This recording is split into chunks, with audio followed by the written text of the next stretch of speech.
or giving away all the mundane stuff. The mundane stuff of collecting data, the mundane stuff of organizing data, and the mundane stuff of pressing buttons 24/7. You can leave all this to a software, to a robot to do it. I mean, the human brain can be better off focusing on higher value-added tasks. So I think these are the conversation that needs to happen between management and the organization. And once people feel comfortable that all this program comes in, drives value, deliver value, and create more satisfaction to their job, and they still retain their job and can do more things, I think this is where that mind shift will start. Well, we look at the, first thing is we look at the host entity, so it could be a commercial or an industrial building owner. And if we are putting a 20-year money into his facility, will that business still grow in the next 20 years? Will it continue? Or is there a chance that it will go bust midway and we lose our returns, our commercial returns on the investment? So we look at the quality of the sponsor and the host entity. We look at the track record of the energy service company bringing in the solution and see if do they really know, can they really deliver and guarantee the energy performance that's promised for that project. We're looking at the reliability of the cash flows, right? So is it sale of energy, sale of chilled water, for example, or compressed air in the next 10 to 15 years?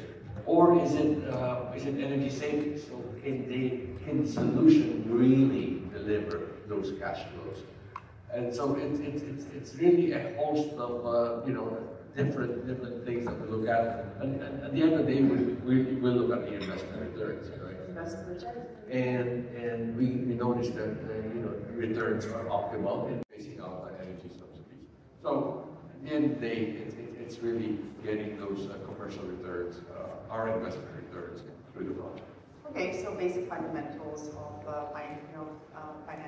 Customer, the biggest battle internally within a client is the CFO and the chief engineer.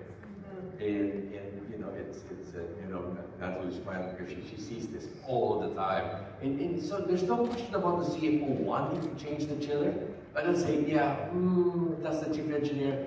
I'll program that 2034. So wanting to fully depreciate the asset.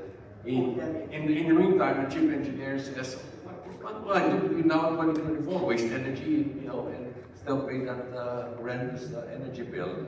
So it's a matter of finding a right business model that would accelerate the process. And the ESCO performance contract, Bujai slightly talked about it, is really about using somebody else's capital to make that investment decision much sooner. Underwriting for the type of return that's being promised in any given energy efficiency investment. So number one in this space, scalability is the model that is being proposed, replicable easily. What kind of industries is it focused on? Thirdly, we are looking at business model, contract structures. Are we talking about guaranteed savings? Are we talking about guaranteed performance? Are we talking about shared savings scheme? There are many types of different models, and there are pros and cons to each. So really it's about how management wins over its customers as well, and that's perhaps a more qualitative point when we look at ESCO. Yeah, I think I emphasize this because it's so ingrained. It's just the misaligned incentive structures that we have in place that lead to energy efficiency not being top of mind. Give you an example. If you look at the public sector, no one's talked about public sector. I guess I can feel safe talking about the public sector here. If you look at the public sector and you look at how budgets are run, you're given $100 to spend. And if you do any energy efficiency, at the end of the year, you tell your boss, hey, you know what, I spent $80 out of the $100 given to me, right, for managing my energy systems. And what you get, you say, oh my God, you underspent. I'm going to penalize you for underspending. Because $20 you saved could have been given to another agency or another department to do better things, right? So firstly, you get penalized for underspending your budget. And second thing is, oh, congratulations, you know what's your budget next year? It's 80 plus CPI plus X. Right? I'm just going to give you an inflation. So you know, that misaligned incentive structure should not be underemphasized. Awareness in these markets, it's a huge problem. So you know, these are, I'm just speaking, I know, very high level. I just feel that these are the big problems to tackle, right? If you can change the incentive structure, you can create more awareness about all these great solutions that are out there, then I think you can start to change the conversation. Okay, apparently Deloitte is doing really well in terms of energy efficiency, but they publish all the data in terms of like what is their efficiency levels, water, energy, and all that. So have a look at it, and it's quite really amazing how much progress has been done over the past couple of years, right? So I think, but then make macro views. I think just going down into some of the detail that Chai also mentioned, there are some sort of micro challenges as well, and they come back to again the issue of awareness. So when we talk about the need for data and the transparency of data and the need to be aware of solutions, this is one of the big problems. If you look at owners and operators of more sort of aging buildings, sometimes that data is not available. Sometimes that the management of those assets is incredibly fragmented, and so it's not easy to come together and think about an integrated solution. And so there's a lot of work that service providers like us and like Punchai need to do to really educate and find ways that that data can be collected when there isn't access to good BMS systems and other technology that can generate that data more easily. So I think that's one of the issues. The other is around operational disruption. It's a great idea to do a massive chiller plant upgrade or retrofit, but it is impactful to the building's operations and to the tenants, and that can be an issue for that can create some hesitation and delays. So the challenge there is, while it's a very good model, it's very difficult to mobilize resources to prepare the bundling and the aggregation. So who's going to spend on not just a level 2, but a level 3 investment grade energy audit for 90 buildings to be bundled under a PPP transaction, for example? So that takes funding. Should it be the development community? Should it be a government? Should it be the private sector? Can the private investor get a commercial return for the cost of preparing the projects? So whether it's a singular chiller plant acquisition or whether it's a bundled PPP with 90 public buildings or 4 townships with street lighting, you need resources to prepare the projects. You need consultants and ESCOs to prepare level 3 or what we call investment grade energy audits. You need financial modeling and structuring. Who's going to come up with that? In many cases, building owners do not want to come up with that, and ESCOs cannot actually accommodate it under its marketing budget. Maybe with the exception of BBP with Punchai, they're just aggressively pursuing all this. But it's really about, or maybe installing energy monitoring systems.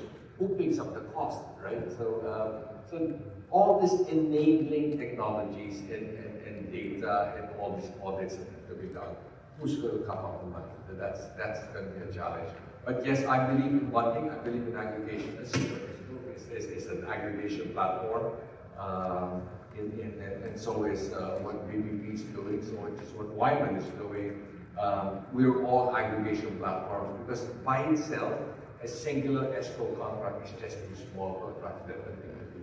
But if you bundle it in $100 million tranches, then it's just much easier to manage risk of the collected basket and attract that equity capital into the investment. Interested in this space. Yeah, because that pool of capital today is doing renewables energy, is doing batteries, it's all focused on the supply side.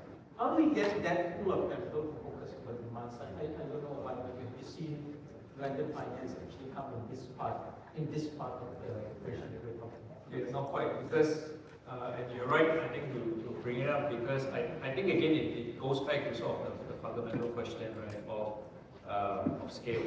Because for blended finance, or any investor for that matter, does it make it, is it worth our while to look at this sector if it's only one project? Can you bundle this into $100 million clips, right? Or $1 billion, right? The buildings are there. It's just, you know, you haven't got like a replicable solution for it, unless you're Punchai has it. So you can, he's made it an investable company, right? Today, can we have more competition in the space? More companies coming up doing similar things. Side, the customer, the building owner side, is number one, they do not have the capacity to estimate the risk of outsourcing ownership, operation, and maintenance of certain assets to a third party, such as escrow.